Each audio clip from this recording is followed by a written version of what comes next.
Seja muito bem-vinda à segunda aula da jornada O Despertar para a Educação Respeitosa. Caso tu não tenha assistido a primeira aula, é só clicar no link que está aqui na descrição e tu vai lá assistir a primeira aula. E se por um acaso tu ainda não está inscrita na jornada e participando do grupo exclusivo no WhatsApp, onde tu vai receber os materiais das aulas, além de informações muito importantes para contemplar a jornada da melhor forma, então na descrição também tem o link para que tu faça a tua inscrição. E agora vamos lá, não vamos perder tempo. Que o tema da nossa aula de hoje é muito importante. O choro não é inimigo, é aliado.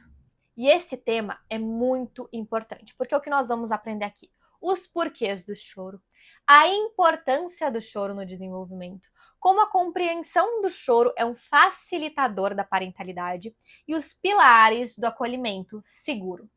Tá, Júlia, mas choro, por que eu tenho que aprender sobre choro? Se eu contasse para vocês a quantidade de mães e principalmente pais que chegam até mim tendo muita dificuldade de manter uma educação respeitosa porque tem uma visão extremamente distorcida sobre o choro, é gigante. Esse tema aqui de hoje representa a dificuldade de, eu acho que assim, 80% das famílias. Porque vamos parar para pensar. Quando o choro deixou de ser uma forma de expressão e se tornou um vilão? Quando na tua infância tu ouviu, menina não chora, uma menina bonita dessas chorando. Ou pra que chorar? Isso lá é motivo de choro. Deu, chega de choro. São coisas que muitas de nós aqui ouvimos, e os homens também, né? Tu já viu menino chorando? Menino tem que ser forte, menino não pode chorar. Então a gente vem de uma sociedade que cresceu colocando o choro como vilão, como uma coisa errada, como uma coisa feia, como uma coisa ruim. Algo que tu faz lá escondido no banheiro. E que se tu chorar na frente do outro, já vai limpando as lágrimas, vai limpando, porque é feio chorar. E aí tu cresce ouvindo isso, tu cresce nessa sociedade que enxerga o choro dessa forma. E aí como será que o choro do teu filho vai impactar em ti? Me conta se tu já ouviu uma coisa dessas. Me conta se alguma vez tu já sentiu desconforto ou irritação com o choro do teu filho. Conta pra mim aqui nos comentários.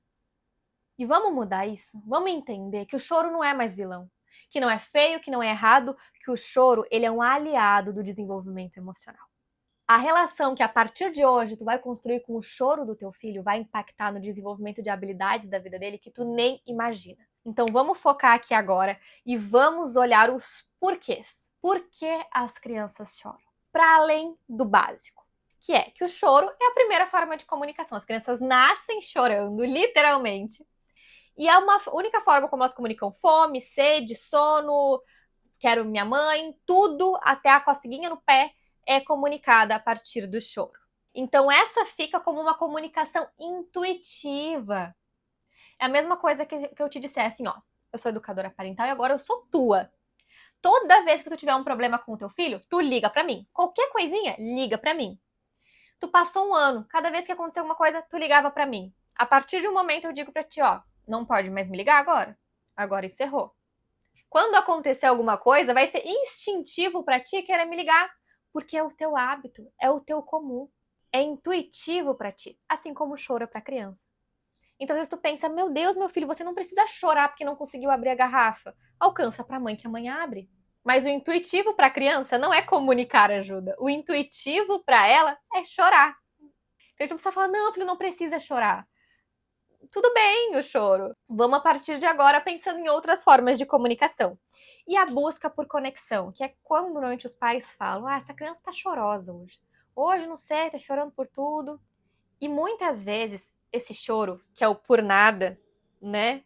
Tá chorosa sem motivo, ele é uma forma da criança comunicar necessidades emocionais. A gente fala muito lá dentro da comunidade hipólita sobre as necessidades de aceitação e importância. E aí lá a gente aprofunda isso, mas falando assim brevemente aqui, quando a gente fala de aceitação e importância, é necessidades básicas da criança, assim como se alimentar, assim como tomar água.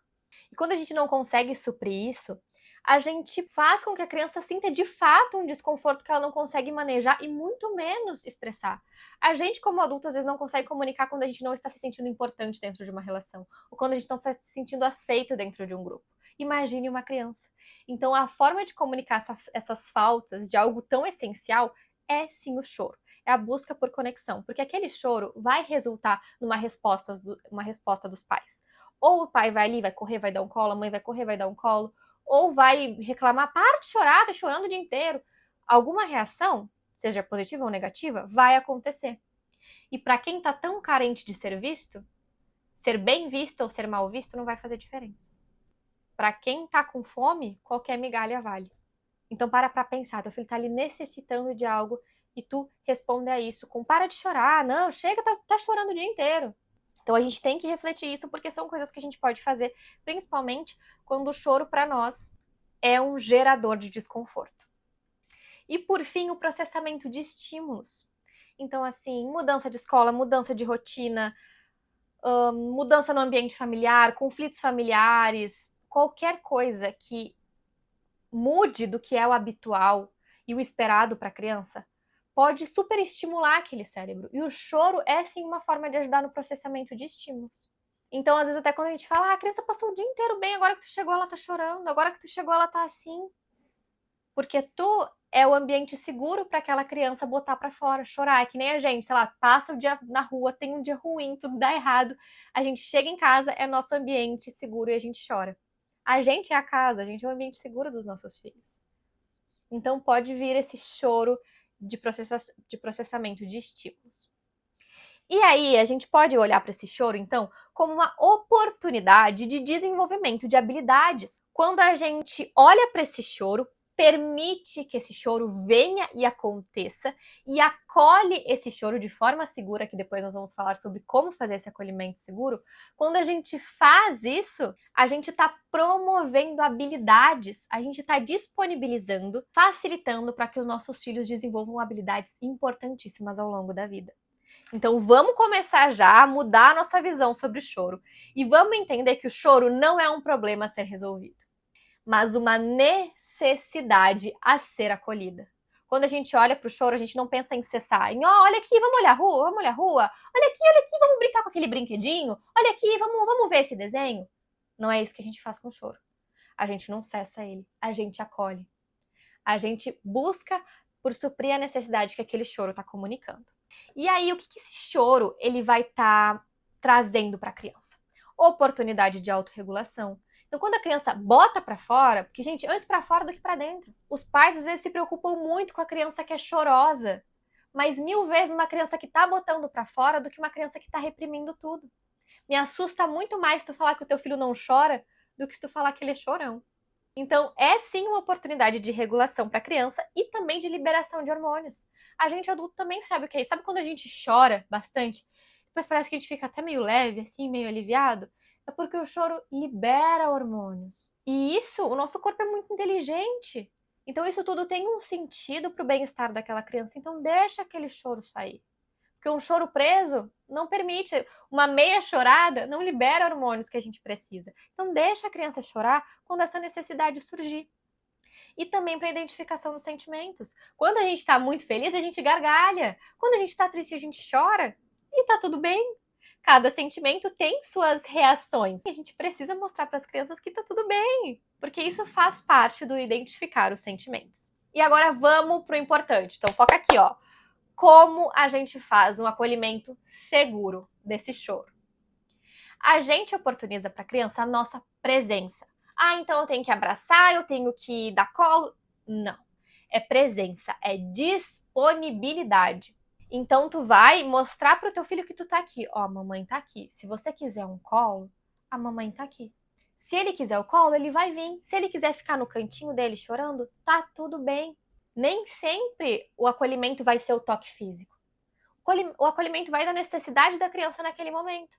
Então a gente se mostra ali presente, ó, eu tô aqui, eu tô disponível caso tu queira um abraço, caso tu queira um colinho, caso tu queira alguma coisa, eu tô aqui.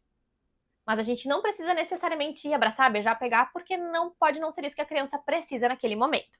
Espaço. Então assim, dê espaço para esse choro acontecer. Se a criança quer ir no quarto dela, um lugar que ela se sente segura para chorar, tá tudo bem, a gente se mostra disponível para quando ela quiser voltar a ficar com a gente. E a gente nomeia e valida esse sentimento. O que essa criança está sentindo com esse choro? Ajuda ela a entender de onde esse choro vem. Esse choro vem da raiva? Esse choro vem da tristeza? Esse choro vem da frustração? Da onde vem esse choro? Porque muitas vezes a criança só sente aquilo vindo e não entende da onde, por quê e como. Então a gente ajuda a criança nesse processo. Ó, eu sei que tu está triste, então a gente nomeia, porque você não pôde ir na casa do amiguinho. E tá tudo bem você se sentir assim, a mamãe também fica triste. Aqui entra a validação. A mamãe também fica triste quando a mamãe quer ir em algum lugar e não dá. Então a gente nomeia, diz o que é, diz, se a gente conseguir identificar de onde veio, né, o que aconteceu, o que gerou esse sentimento, e valida de que tá tudo bem se sentir assim, tá tudo bem chorar quando a gente quer algo, tudo bem a gente chorar se a gente tá com muita raiva porque um amiguinho machucou a gente. Então a gente precisa fazer esse exercício e oportunizar ferramentas. Eu não vou conseguir entrar a fundo com vocês aqui, porque no Hipólita, por exemplo, a gente tem um módulo inteiro para isso, mas as ferramentas são as coisas que a gente oportuniza para a criança para ela lidar com aquele sentimento. Então, por exemplo, a gente tem a roleta da raiva, né, que é uma das milhares de ferramentas, em que a gente monta uma roleta com coisas que a criança costuma se sentir melhor. Então, por exemplo, esse é justamente pro sentimento da raiva, né?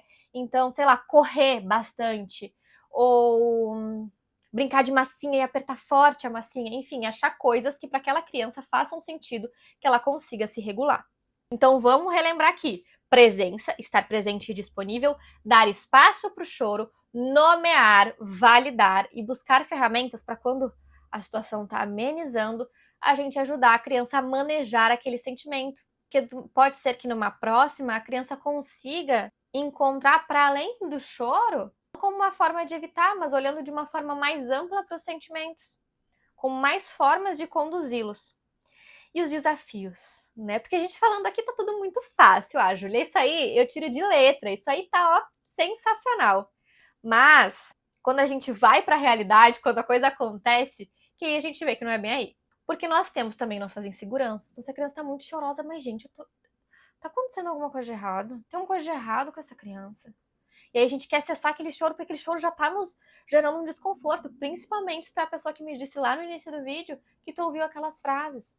Então existe uma série de desconfortos que nos geram uma insegurança se tá tudo bem com essa criança, se a gente tá fazendo certo. E isso tudo pode impactar em como a gente acolhe esse choro. Pode dificultar. Limitações emocionais. Então, assim, tu também tem tuas limitações. Tu também tem que ter um limite de recursos que tu tem para lidar com o choro. Para lidar com o desconforto mesmo da sonoridade de um choro, né? Qual foram as tuas construções da tua infância, que é o que a gente falou lá no início? O que o choro significa para ti hoje? Então, olhar para tudo isso é importante para que tu entenda que isso aqui vão ser desafios. Se tu cresceu num lar em que chorar era feio, que chorar era ruim, que tu tinha que se esconder no teu quarto para chorar, que isso não era uma coisa que os teus pais nunca choravam na tua frente, ou que choravam em demasia e que te sobrecarregavam com os problemas deles durante o choro. Enfim, como foi essa construção no teu lar, vai impactar em como tu lida com isso com teu filho. Se tu cresceu num lar que chorar é normal, tá tudo bem, a gente se ajuda, a gente se acolhe, vai dar tudo certo, vamos ver o que a gente pode fazer, vamos lidar com essa situação. Se esse é teu cenário, vai ser diferente. Então, tu precisa olhar para as construções da tua infância, o que era o choro para a tua versão criança, o que é o choro para a tua criança interior, para pensar quais vão ser os seus desafios. Para tu não pensar que, beleza, Júlia, vi aqui as etapas do acolhimento seguro, beleza, eu vou lá. Aí tu vai lá e não consegue dar andamento nisso, tu vai pensar, o que eu tô fazendo de errado? A Júlia me mostrou ali, ó, 5 passinhos, moleza, como é que eu não consigo? Então a gente tem que olhar para esses desafios. E também a pressão social. Porque aqui a gente está pensando, né? Que a gente está idealizando, quando eu conto para vocês aqui as cenas, vocês estão pensando na casa de vocês, no quarto ali do teu filho, no teu quarto. Mas e no shopping? Me conta, esse choro no shopping, como é que ele é? Se esse choro tá acontecendo com o teu filho sentado no chão no meio do shopping. Me conta como é que tu vai fazer aqui. A presença, o espaço, a nomeação, a validação, as ferramentas. Me conta como é que tu vai fazer. A gente, inevitavelmente, vai sentir essa pressão. É comum que a gente, como seres humanos, diante de uma situação dessa, a gente fique, né? Olhando para o entorno, o que os outros estão achando? O que eles estão pensando? Será que estão pensando que eu sou uma mãe ruim? Será que estão pensando que meu filho é uma criança ruim? Todas essas coisas, elas vão permeando o nosso cérebro quando a gente está lidando com o choro em público. Porque o choro em casa é o choro em casa, o choro em público é o choro em público. Tu se sente testada, né? Vamos ver o que essa mãe vai fazer aí. Agora eu quero ver o que ela vai fazer. Então existem todas essas coisas que permeiam o choro, que são desafios que tu pode encontrar. Então é já bom que tu olhe para esses desafios, para as tuas inseguranças, tuas limitações emocionais, a construção do choro lá na tua infância e como tu lida com essa pressão. Como que tu vai colocar o teu filho em primeiro lugar diante de um ambiente que tu tá sendo observada e muitas vezes julgada. Então já se atentem a esses desafios. E não se esqueçam que a tua prioridade diante de uma situação dessa é o teu filho. Não é a senhorinha desconhecida que tá falando que teu filho é sem educação. Não é aquela pessoa que nunca cuidou de uma criança falando que teu filho é mal educado. Não é aquela mulher olhando de cara feia. Não é nada disso. A tua prioridade é teu filho. Quem vai para casa contigo depois é o teu filho. Então abraça esse choro, porque choro não é inimigo, choro é aliado. E aí, por que esse processo ele importa tanto? Por que a gente precisa fazer esse processo que eu citei ali, que eu detalhei para vocês? Que não é, gente, assim, um passo a passo, ordem. Não. É um norte ali pra gente pensar em etapas, né? Pra gente conseguir estudar um processo, a gente precisa detalhar ele em etapas. Então, por que importa? Segurança. Uma criança que entende que ela tem espaço para expressar tudo que ela sente, independente de ser bom ou ruim, essa criança cresce segura. Esse lar é seguro. Uma criança que cresce, que quando ela chora, ela é feia, ela é mal educada, ela é ruim, ela tá fazendo alguma coisa de errado, ela não tá segura. Porque ela tá sentindo aquilo e tá percebendo que aquele lugar não é seguro para ela expressar. Então, olha, são polos diferentes. Essa criança, ela tem liberdade, porque ela entende que a casa dela é um lugar seguro e livre para ela ser quem é e sentir o que sente. Então, olha o que a gente está proporcionando para as nossas crianças. Vínculo emocional. Ela entende que aquele adulto é confiável. Ele pode abraçar e se espelhar naquele adulto porque ele ama e respeita independente do que sinta. Se tu vem, marca uma consultoria comigo e tu entende que tu pode falar o que quiser, tu pode me contar as piores coisas que tu já fez como mãe, tu pode me contar as piores coisas que tu fez como ser humano, e eu não vou te julgar, a chance de tu ter um vínculo emocional comigo é enorme, porque eu vou acolher, sem certo, sem errado, eu vou acolher o que, porque já aconteceu, paciência, a gente lida com daqui pra frente. E é assim com os nossos filhos também. Independente do motivo desse choro, vamos chorar, beleza. Depois a gente lida com o que ocasionou esse choro, o que a gente pode fazer daqui em diante. Mas o choro é sentimento, bota pra fora. E resiliência emocional, porque a gente mostra pra essa criança que beleza, vai, chora, tá tudo bem. Sentimentos ruins, eles vêm, eles extravasam e eles vão embora. A gente dá oportunidade para a criança aprender a lidar com esses sentimentos que são desconfortáveis, a raiva, a tristeza, a frustração. A gente dá oportunidade, a gente permite e dá espaço para o choro acontecer. Então, o que a gente aprendeu aqui hoje? O papel do choro dentro do desenvolvimento, como ressignificar esse choro para a gente, como adultos, o processo de acolhimento seguro do choro, os desafios que a gente vai enfrentar ali, e os impactos diretos e indiretos de um lar que valoriza a expressão sem limitação, que permite que a criança seja quem é puramente. E vamos para a nossa tarefa do dia, né? Eu quero que tu me conte aqui como foi o processo de acolher o choro da tua criança, né? Então, pega tudo que a gente viu hoje, traz para tua realidade e me conta como foi o processo de acolher o choro sem sequer estar pensando em como acabar com ele ou quando ele irá acabar. Usando todos esses pilares que eu apresentei para vocês nessa aula: a presença, o espaço, a nomeação, a validação e as ferramentas.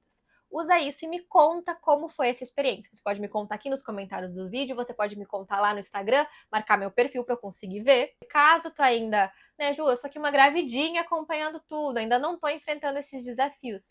Me conta como tu se sentiria se a tua criança lá atrás tivesse essa oportunidade de ter um acolhimento seguro, com presença, espaço, nomeação, validação e recursos para lidar com tudo isso. Vai lá na tua criança interior e me conta como ela se sentiria, para tu pensar como teu filho vai se sentir quando ele chegar ao mundo. E eu te vejo amanhã, o nosso cronograma de aulas já está lá no meu Instagram, para tu já ficar de olho nas aulas incríveis que vem por aí. Te espero amanhã.